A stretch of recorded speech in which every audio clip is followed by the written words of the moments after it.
नौजवान नेता संदीप सौरभ जी, वो इस समय नालंदा में जाकर के चुनाव लड़ रहे हैं और इसीलिए पालीगंज के लोगों के लिए पाटलिपुत्र और नालंदा साथ साथ आपके सामने दो दो उम्मीदवार आपके लड़ रहे हैं चुनाव में। आखिरी चरण है, आखिरी चरण 8 सीटें हैं बिहार में, पटना साहिब और पाटलिपुत्र, आरा और काराकाट, बक्सर और सासाराम, जहानाबाद और नालंदा।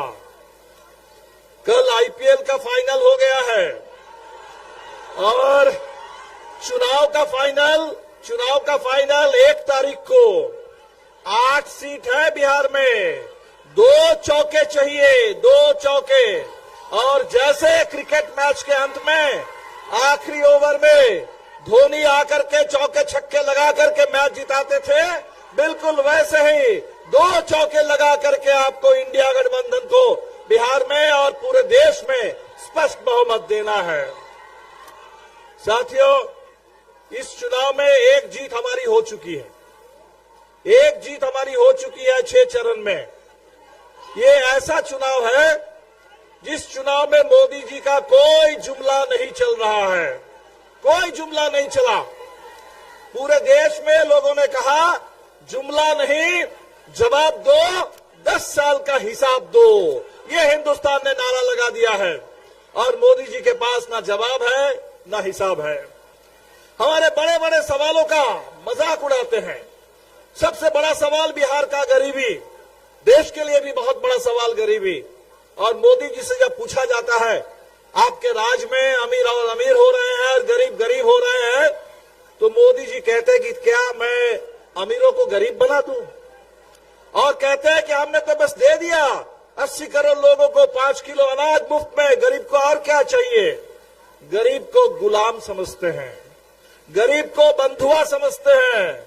इस चुनाव में हिंदुस्तान के गरीब बता रहे हैं जैसे बंधुआ मजदूरी का जमाना चला गया, वैसे ही बंधुआ मतदाता का जमाना भी चला गया। आपके 5 किलो अनाज के लिए आपको हम वोट नहीं देने जा रहे हैं। और इंडिया गठबंधन ने कहा कि हम 10 किलो अनाज की गारंटी करेंगे। सवाल सिर्फ अनाज का नहीं है, सवाल भोजन के अधिकार का है, जिसका कानून बना था और हमें इस देश में तमाम गरीब परिवारों के लिए पौष्टिक भोजन की गारंटी करनी है।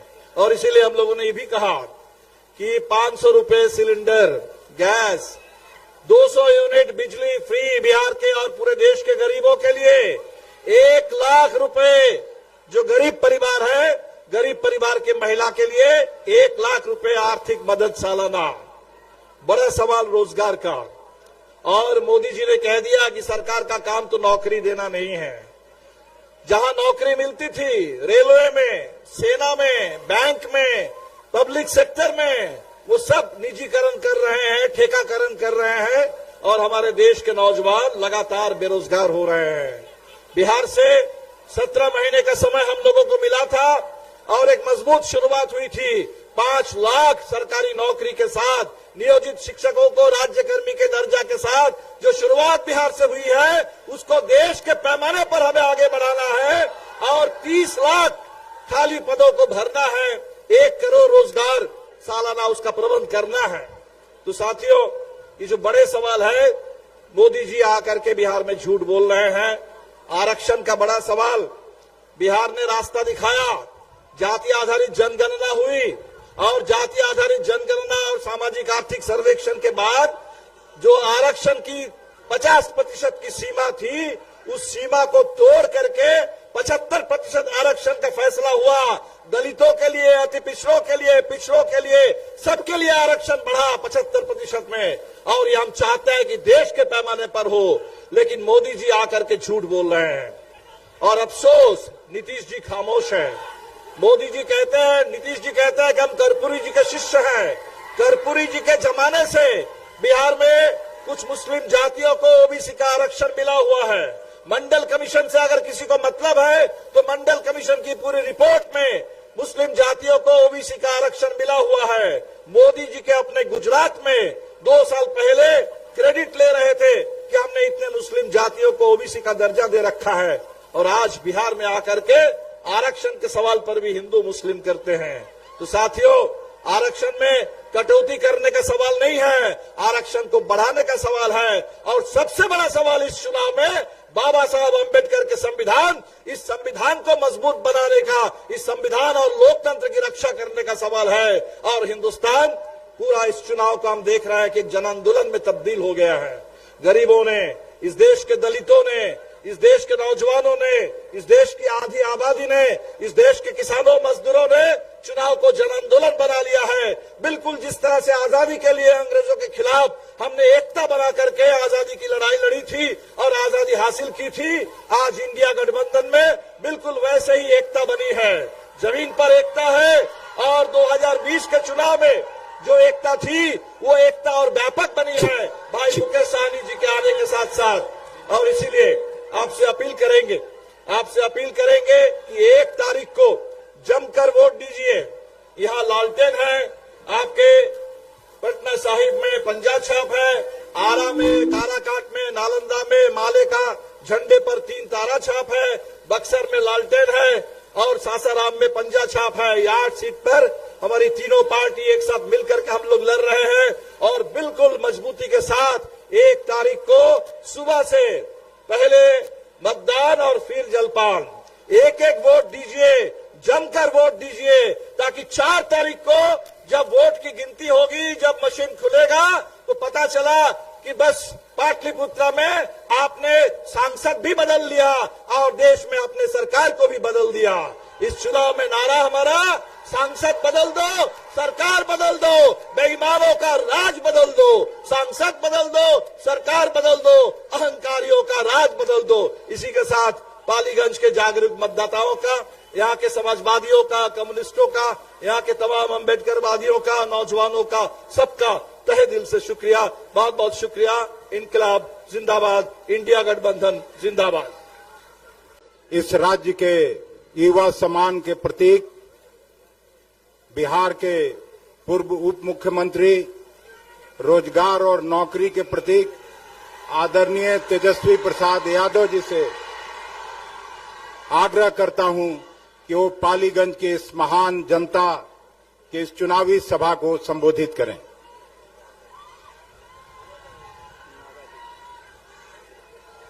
तेजस्वी प्रसाद यादव जिंदाबाद, तेजस्वी प्रसाद यादव जिंदाबाद। हर जोर जुल्म का टक्कर में तेजस्वी प्रसाद यादव जिंदाबाद।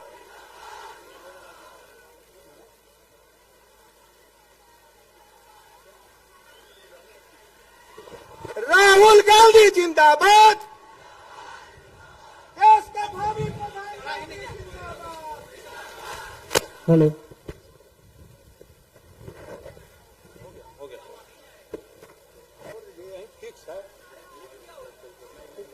वहां है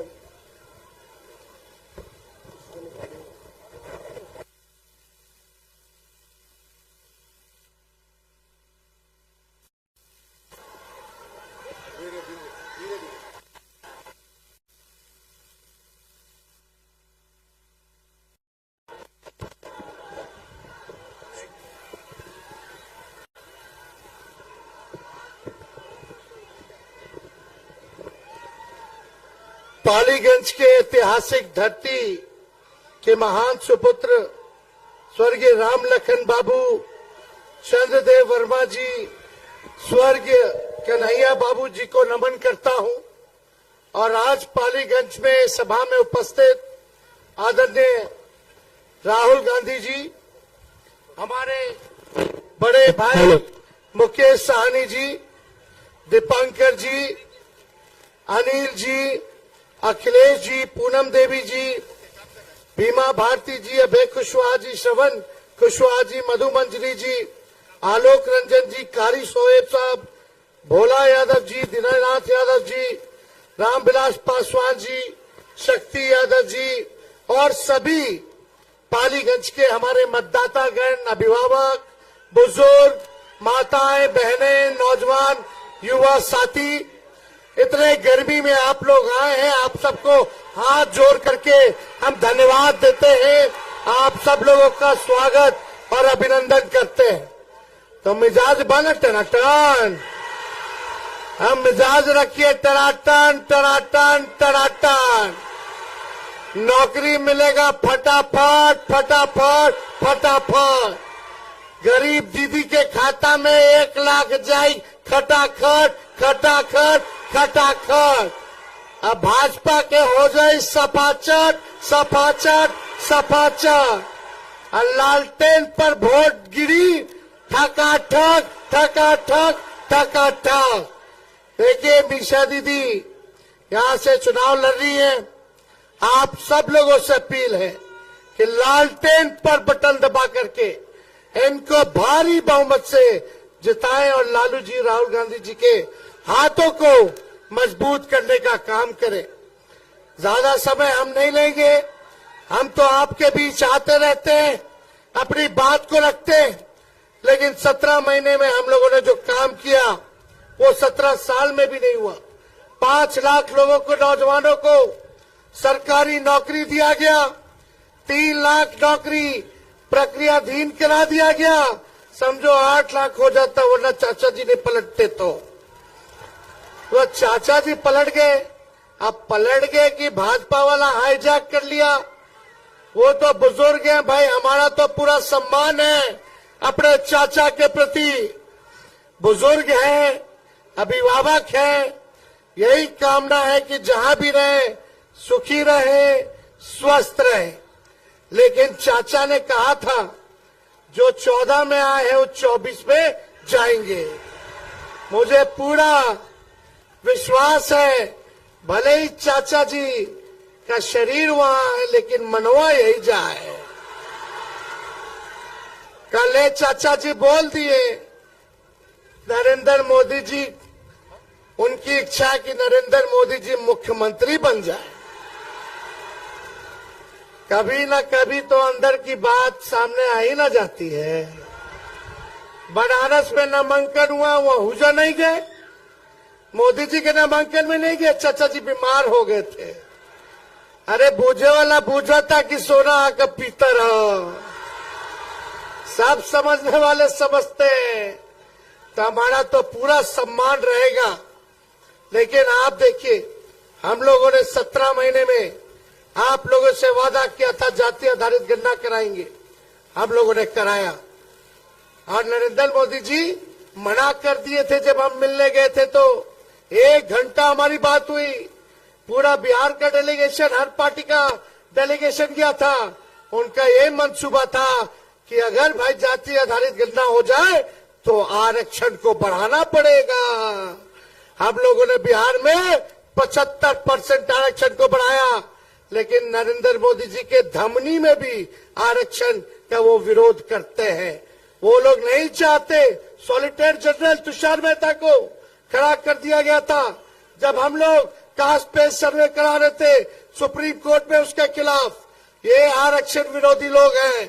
जब मंडल चला था तो मंडल विरोधी, आरक्षण विरोधी यात्रा में अपने गुरु अडवाणी जी के सारथी बने हुए थे, आरक्षण का विरोध कर रहे थे।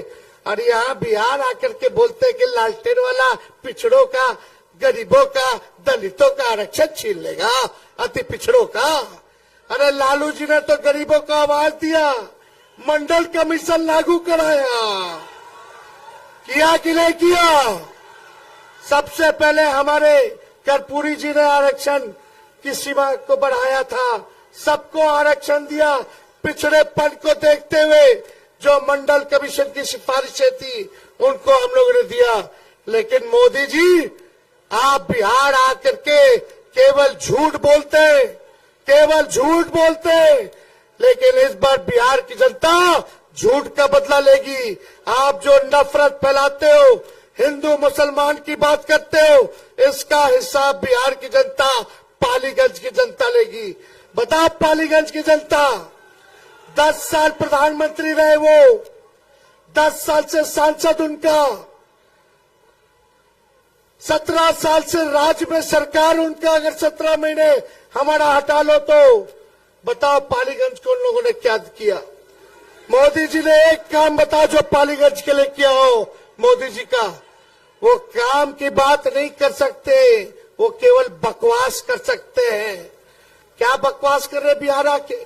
उनको हिसाब देना था 10 साल बिहार के लिए क्या किया, देना चाहिए था कि नहीं देना चाहिए था। लेकिन उन्होंने हिसाब नहीं दिया। उन्होंने 5 साल बताना चाहिए कि वो 5 साल बिहार के लिए क्या करेंगे, लेकिन उसका भी कोई जिक्र नहीं किया। सबसे बड़ा मुद्दा हमारा बेरोजगारी का है, गरीबी का है, महंगाई का है, लेकिन हमारे प्रधानमंत्री गरीबी का ग नहीं बोलते, महंगाई का मां नहीं बोलते, बेरोजगारी का बा नहीं बोलते। यहाँ आकर के क्या बोलते हैं, मटन, मछली, मंदिर, मस्जिद। अब बोलते हैं लालटेन वाला मुजरा करता है। बताओ, ऐसी भाषा किसी प्रधानमंत्री को बोलनी चाहिए क्या? कितनी घटिया भाषा है ये। प्रधानमंत्री के गरिमा को गिराने वाली बात है कि नहीं है? कौन ऐसी भाषा बोलता है कि मुजरा कर रहा है, मुजरा कर रहा है? अरे भैया, आप क्या काम के ही बताओ। और यहां आकर के क्या बोले प्रधानमंत्री जी, ए बिहार के लोग सुनो, नए नौजवान, प्रधानमंत्री जी आके बोलते कि तेजस्वी को जेल भेजेंगे। हमको बोले कि जेल भेज देंगे। हम बोलना चाहते हैं हमने नौकरी दी इसलिए जेल भेजोगे। हम गरीब की बात कर रहे, आरक्षण की बात कर रहे, तो हमको जेल भेजोगे। हम संविधान, लोकतंत्र बचाने की बात कर रहे, भाईचारे बचाने की बात कर रहे, तो जेल भेजोगे। ये तानाशाही और इस पर उनका जो घमंड है, बिहार की जनता तोड़ने का काम करेगी। जिसको मन उसको जेल भेजो। कहते हैं राहुल जी को जेल भेज देंगे, हमको जेल भेज देंगे, हेमंत सोरेन जी को जेल भेज दिया, केजरीवाल जी को जेल भेज दिया। हम मोदी जी को कहना चाहते हैं ये दिल्ली और झारखंड नहीं, बिहार है। एक बार हाथ लगा करके दिखाओ। अरे लालू जी नहीं डरे मोदी जी से, तो लालू जी का बेटा डरा जाएगा। अरे बिहारी लोग डराएगा गुजराती से। अरे खुल के बोलो, डरोगे? लड़ाई लड़ना है कि नहीं? और लड़ेंगे या जीतेंगे? और मोदी जी का तो बाय बाय हो गया। अरे विदाई हो गया कि नहीं हो गया? तो ज्यादा कुछ नहीं कहेंगे, एकजुट रहिएगा। और तो हम कुछ कहना नहीं चाहते। यहाँ के सांसद जो हैं, लालू जी ने इतना बढ़ाया, उनको सब कुछ दिया, और आज लालू जी को ही गाली दे रहे हैं, हम लोगों को गाली दे रहे हैं। लालू जी को जेल भिजवाना चाहते हैं, तेजस्वी को जेल भिजवाना चाहते हैं।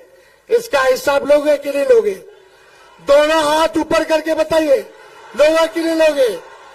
तो हम लोगों की सरकार बनने जा रही है, और जब सरकार बनेगी तो मुझे पूरा विश्वास है हमारी सरकार बिहार पर विशेष ध्यान देगी, और जो आप लोगों का पिछड़ापन है, जो गरीबी है, उसको दूर करेगी, और मुख्य राज्यों में लाने का 100% प्रयास करेगी, और हम लोग विकसित राज्य बनने वाले हैं। इसलिए आप सब लोग जो है, एक एक वोट लालटेन पर बटन दबा करके भारी बहुमत से जिताएं। तो चुपचाप चुपचाप चुपचाप, और देखो बैठ के बोल रहे हैं, 230 से ज्यादा सभा कर लिए।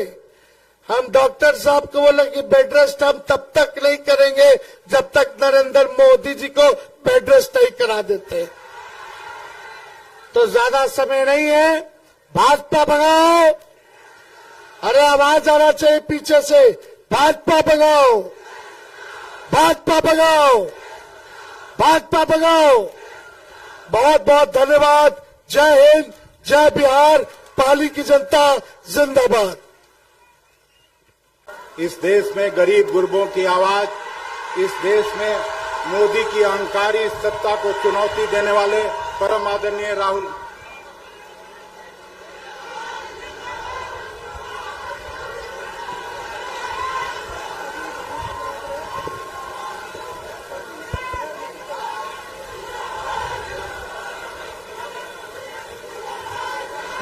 तेजस्वी जी, मोहन प्रकाश जी, अखिलेश प्रसाद सिंह जी, दीपांकर भट्टाचार्य जी, मुकेश साहनी जी, दीनानाथ यादव जी, संजय यादव जी, अभय कुशवाहा जी, हमारे कैंडिडेट मिसा जी,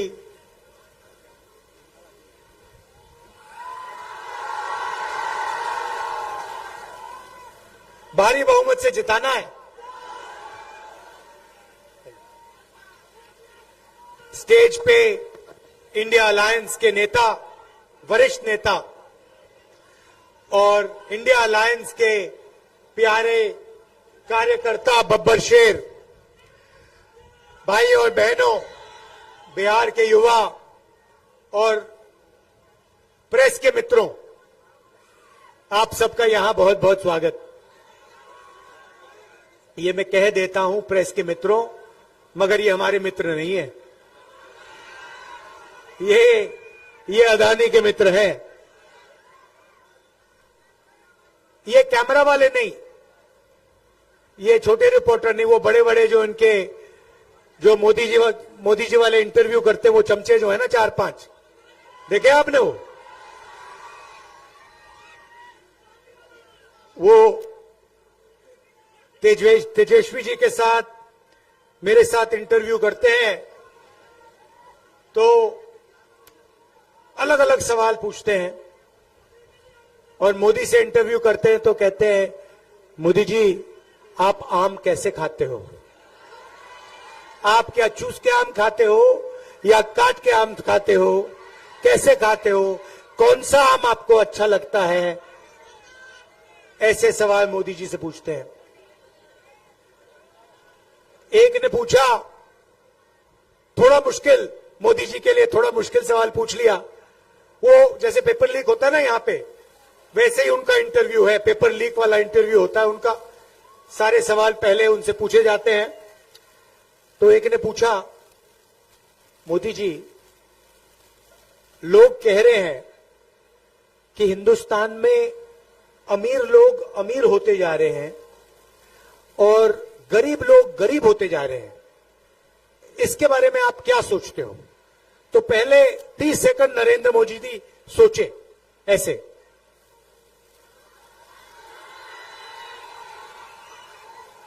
उसके बाद कहते हैं, क्या चाहते हो कि मैं सबको गरीब बना दूं? अब इनकी सोच देखिए। अमीरों के लिए एक सोच, जो भी वो चाहते हैं नरेंद्र मोदी जी करने के लिए तैयार हैं, और गरीबों के लिए हिंदुस्तान के प्रधानमंत्री ने पिछले 10 साल में कुछ नहीं किया। आप मुझे बताओ, टीवी पे आपने कभी किसी गरीब किसान को देखा है? मजदूर को देखा है? बेरोजगार युवा को देखा है? अंबानी की शादी देखी? 10 करोड़ रुपए वाली घड़ी देखी? सारे के सारे बीजेपी वाले नेता देखे शादी में? देखा ना? नरेंद्र मोदी जी को आपने अदानी अंबानी से गले मिलते हुए देखा? फोटो देखी है? देखा ना? कभी नरेंद्र मोदी जी को आपने गरीब व्यक्ति को छूते हुए देखा है? नहीं, कभी नहीं करेंगे। भाई और बहनों, 16 लाख करोड़ रुपए उन्होंने अदानी जैसे अरबपतियों का कर्जा माफ किया है। किसानों का 1 रुपया नहीं किया, युवाओं का 1 रुपया कर्जा माफ नहीं किया, एजुकेशन लोन एक युवा का नहीं माफ किया। अब इंडिया गठबंधन की सरकार आ रही है, अब हम बिल्कुल उल्टा करने जा रहे हैं।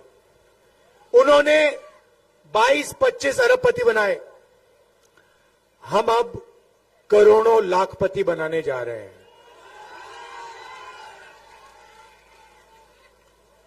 महालक्ष्मी योजना 4 जून को जैसे ही हमारी सरकार बनेगी, महालक्ष्मी योजना पर काम शुरू हो जाएगा।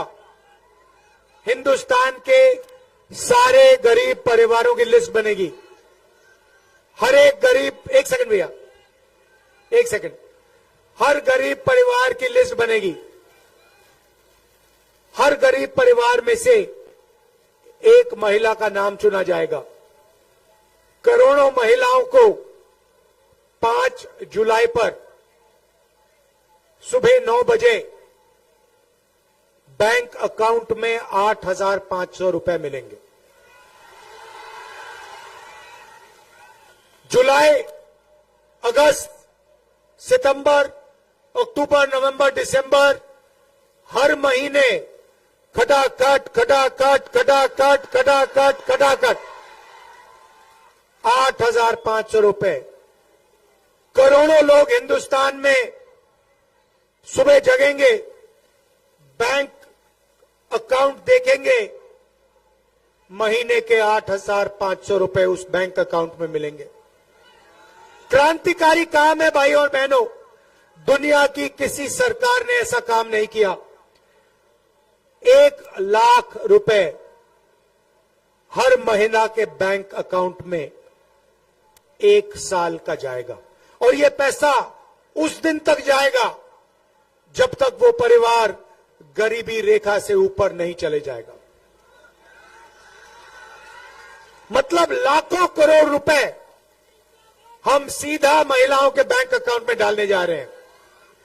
उन्होंने 16 लाख करोड़ रुपए माफ किया, हम लाखों करोड़ रुपए महिलाओं को देने जा रहे हैं। पहली बात। दूसरी बात,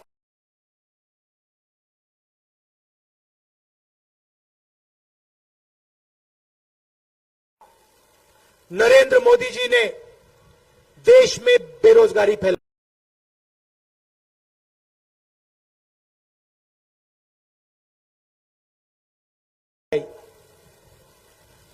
सेना के जवानों को मजदूर बनाया, ये हम कभी नहीं भूलने वाले। ये हिंदुस्तान का युवा कभी नहीं। 4 साल। और एक और बात आपको बताता हूं, एक बात समझिए, 4 साल के बाद 4 में से 3 अग्निवीरों को घर भेजा जाएगा। वो 3 होंगे पिछड़ी जात के, दलित, आदिवासी और गरीब जनरल कास्ट के लोग। उनमें आपको एक अमीर व्यक्ति नहीं मिलेगा, और जो बचेगा, जो घर नहीं जाएगा, उसका पिता अमीर होगा। गारंटी करके लिख लो। नरेंद्र मोदी जी चाहते हैं कि जो पिछड़ों को, दलितों को, आदिवासियों को, गरीब जनरल कास्ट के लोगों को, माइनॉरिटीज को मिलता है, वो सारा का सारा छीनकर उन्हीं 22 परिवारों को दे दिया जाए। ये भाई और बहनों चुनाव संविधान का चुनाव है। ये जो किताब है, जो भी आपको मिला है, ये किताब ने आपको दिया है। आरक्षण हो, सफेद क्रांति हो, हरी क्रांति हो, जमीन का अधिकार हो, भोजन का अधिकार हो, मनरेगा हो, जो भी आपको मिला है, इस संविधान ने आपको दिया है। और आज बीजेपी के लोग, आरएसएस के लोग खुलकर कह रहे हैं कि अगर हमारी सरकार आएगी, हम इस संविधान को, अंबेडकर जी के संविधान को रद्द कर देंगे, खत्म कर देंगे, फेंक देंगे। मैं बीजेपी के लोगों से कहना चाहता हूं, ऐसे सपने मत देखो, ऐसे सपने मत देखो। इस संविधान को कोई भी शक्ति रद्द नहीं कर सकती है। इंडिया गठबंधन इस संविधान के पीछे खड़ा है। हिंदुस्तान की जनता, हिंदुस्तान के पिछड़े लोग, दलित, आदिवासी, गरीब जनरल कास्ट के लोग, किसान, मजदूर, सब इस किताब के पीछे खड़े हुए हैं। हम 1 इंच पीछे नहीं हटेंगे। ये संविधान कभी नहीं रद्द होगा। ये हजारों साल संविधान चलेगा।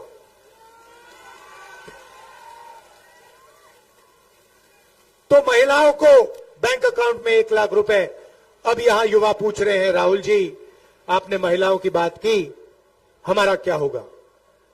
सबसे पहला काम आपके लिए, हिंदुस्तान के युवाओं के लिए, ये जो अग्निवीर योजना है ना, अग्निवीर योजना, इसको हम फाड़ के, ऐसे फाड़ के कूड़ेदान में फेंकने जा रहे हैं, उठा के फाड़ फाड़ के कूड़ेदान के अंदर। ये नरेंद्र मोदी की योजना है। हमें दो तरीके के शहीद नहीं चाहिए, हमें दो तरीके के जवान नहीं चाहिए। अगर जवान होगा, हर जवान को शहीद का दर्जा मिलेगा, हर जवान को पेंशन मिलेगी, हर जवान को कैंटीन मिलेगी और हर जवान की रक्षा हिंदुस्तान की सरकार करेगी। ऐसा हिंदुस्तान नहीं चाहिए जहां गरीबों को आप अग्निवीर बनाते हो और अमीर लोगों को पेंशन देते हो, कैंटीन देते हो, सब फैसिलिटीज देते हो। हमें एक जवान चाहिए। अग्निवीर योजना को हम खत्म कर रहे हैं, रद्द कर रहे हैं, पहला काम। दूसरा काम, 30 लाख सरकारी नौकरियां खाली पड़ी हैं। बिहार के युवा अच्छी तरह सुन लो, यहां पे तेजस्वी जी ने आपको सरकारी नौकरियां दी। अब हम आपको इंडिया की सरकार 30 लाख सरकारी नौकरी आपके हवाले करने जा रही है। मामला वहां नहीं रुकेगा। भाई और बहनों, दुनिया का सबसे, पेपर लीक का भी बोलता हूं आपको, दुनिया की सबसे क्रांतिकारी योजना महालक्ष्मी योजना, और दूसरे नंबर पर हमारी योजना जो हिंदुस्तान के युवाओं को पहली बार पहली नौकरी पक्की का अधिकार देने जा रही है। पब्लिक सेक्टर में बीएचईएल, एचएएल जैसी कंपनियों में, प्राइवेट सेक्टर में, बड़ी बड़ी कंपनियों में, सरकारी अस्पतालों में, रेलवेज में, सरकारी कॉलेजेस, यूनिवर्सिटीज में हिंदुस्तान के बेरोजगार ग्रेजुएट्स को यह अधिकार मिलने जा रहा है। आप सरकार से नौकरी मांगोगे और 1 साल की गारंटी नौकरी सरकार को आपको देनी पड़ेगी। ये पहली नौकरी पक्की योजना है। और भाइयों और बहनों, सिर्फ नौकरी नहीं मिलेगी, 1 साल की बेहतरीन ट्रेनिंग मिलेगी और बैंक अकाउंट में महीने का खटाखट खटाखट खटाखट खटाखट 8,500 रुपए अंदर, 1 लाख रुपए साल का, महीने का 8,500 रुपए हिंदुस्तान के बेरोजगार युवाओं को और हिंदुस्तान की गरीब महिलाओं को। किसानों को गारंटी करके मिनिमम सपोर्ट प्राइस, कानूनी मिनिमम सपोर्ट प्राइस और किसानों का कर्जा माफ। मजदूरों को मनरेगा में 400 रुपए, आज 250 मिलता है, 4 जून के बाद 400 रुपए मिलेगा। आशा और आंगनवाड़ी महिलाओं को जो भी आज मिलता है उसको हम 4 जून के बाद दुगना करने जा रहे हैं। भाई और बहनों, आप पूछोगे, मीडिया वाले कहेंगे कि गरीबों को पैसा देने से गरीबों की आदत बिगड़ती है। मगर जब अरबपतियों को पैसा दिया जाता है, उनका कर्जा माफ होता है, अंबानी का, अदानी का कर्जा माफ होता है, उनको एयरपोर्ट्स, पोर्ट्स, पावर स्टेशन, खदानें दी जाती हैं, तो मीडिया कहती है देखिए विकास हो रहा है। मगर गरीबों के खाते में पैसा डालने के पीछे हमारी एक सोच है, बहुत गहरी सोच है, वो मैं आज आपको बताना चाहता हूं। नरेंद्र मोदी जी ने 22 लोगों को लाखों करोड़ रुपए दिए। उन्होंने ये पैसा हिंदुस्तान में नहीं खर्च किया, गांव में खर्च नहीं किया, शहरों में, कस्बों में खर्च नहीं किया। उन्होंने ये पैसा अमेरिका में, जापान में, लंदन में, फ्रांस में खर्च किया। नतीजा यह हुआ कि हिंदुस्तान की अर्थव्यवस्था बंद हो गई, फैक्ट्रियां बंद हो गई। ये लोग चाइना का माल हिंदुस्तान में बेचते हैं, चाइना के युवाओं को फायदा होता है, हिंदुस्तान की फैक्ट्रियां बंद होती है। अब हमारी सोच देखिए, सबसे पहले जैसे मोटरसाइकिल में आप पेट्रोल डालते हो, चाबी घुमाने से पहले पेट्रोल की जरूरत होती है, नहीं तो मोटरसाइकिल चालू नहीं होती ना, वैसे ही सबसे पहले हम आपके बैंक अकाउंट में, आपके जेब में लाखों करोड़ रुपए डाल रहे हैं। इसको आप इसको आप पेट्रोल समझिए, अर्थव्यवस्था का पेट्रोल। जैसे ही ये पैसा आपके बैंक अकाउंट में आएगा, आप इस पैसे का प्रयोग करोगे, आप अलग अलग चीजें खरीदोगे, शर्ट, पैंट, जूते, मोबाइल फोन, काले चश्मे, वो बॉलीवुड वाले, मोटरसाइकिल, स्कूटर, कैमरा, ये सब चीजें खरीदोगे। जैसे ही आप ये चीजें खरीदोगे, और कहां खरीदोगे? अमेरिका में नहीं, जापान में नहीं, बिहार में, उत्तर प्रदेश में, गांव में, शहरों में, जैसे ही आप खरीदोगे, वैसे ही अलग अलग प्रोडक्ट्स का डिमांड बढ़ेगा। मोटरसाइकिलें बिकेंगी, स्कूटर बिकेंगे, शर्ट, टी शर्ट बिकेगी। हिंदुस्तान की फैक्ट्रियां इन चीजों को बनाना शुरू करेंगी। कोई फैक्ट्री शर्ट बनाएगी, पैंट बनाएगी, दूसरी फैक्ट्री मोबाइल फोन बनाएगी, और उन्हीं फैक्ट्रियों में हिंदुस्तान के युवाओं को रोजगार मिलने जा रहा है। तो हम चेन बना रहे हैं। सबसे पहले आपके बैंक अकाउंट में पैसा जाएगा, वो आप पैसा खर्च करोगे। जैसे ही आप खर्च करोगे, फैक्ट्रियां चालू होंगी, उन्हीं फैक्ट्रियों में आपको रोजगार मिलेगा, आपको और रोजगार मिलेगा, और पैसा आपके जेब में आएगा। उस पैसे को आप खर्च करोगे तो चेन बनेगी, और हिंदुस्तान की अर्थव्यवस्था जैसे जंप स्टार्ट करके गाड़ी स्टार्ट होती है, वैसे हिंदुस्तान की अर्थव्यवस्था गड़गड़ गड़गड़ गड़ स्टार्ट हो जाएगी। ये खटाखट के पीछे ये सोच है कि हम हिंदुस्तान की अर्थव्यवस्था को स्टार्ट करना चाहते हैं। नरेंद्र मोदी जी ने अर्थव्यवस्था बंद कर दी, छोटे व्यापारियों को खत्म कर दिया, सिर्फ अरबपतियों का काम किया। अब हम आपके जेब में पैसा डालकर छोटे बिजनेसेस को, स्मॉल और मीडियम बिजनेसेस को चालू कर रहे हैं, रोजगार देने की शुरुआत कर रहे हैं। भाई और बहनों, यहां मीसा जी को आप भारी बहुमत से जिताइए, इनको लोकसभा भिजवाइए। ये आपकी आवाज, मैं इनको जानता हूं, आपकी आवाज लोकसभा में उठाएंगी। आपकी मुश्किलें जो हैं उनके बारे में लोकसभा में भाषण देंगी। तो इनको आप भेजिए, भारी बहुमत से जिताइए। और अंत में कहना चाहता हूं, लड़ाई संविधान की है, अंबेडकर जी के संविधान की है, गांधी जी के संविधान की है, नेहरू जी के संविधान की है, आप सबकी आवाज का संविधान है। इसकी रक्षा कीजिए। मिलकर बिहार में इंडिया गठबंधन को 40 की 40 सीटें आप जिताइए। आप सबका दिल से धन्यवाद करता हूं। इतनी गर्मी में आप आए, इतनी दूर दूर से आए, दिल से आपका धन्यवाद करता हूं। नमस्कार, जय हिंद, जय बिहार।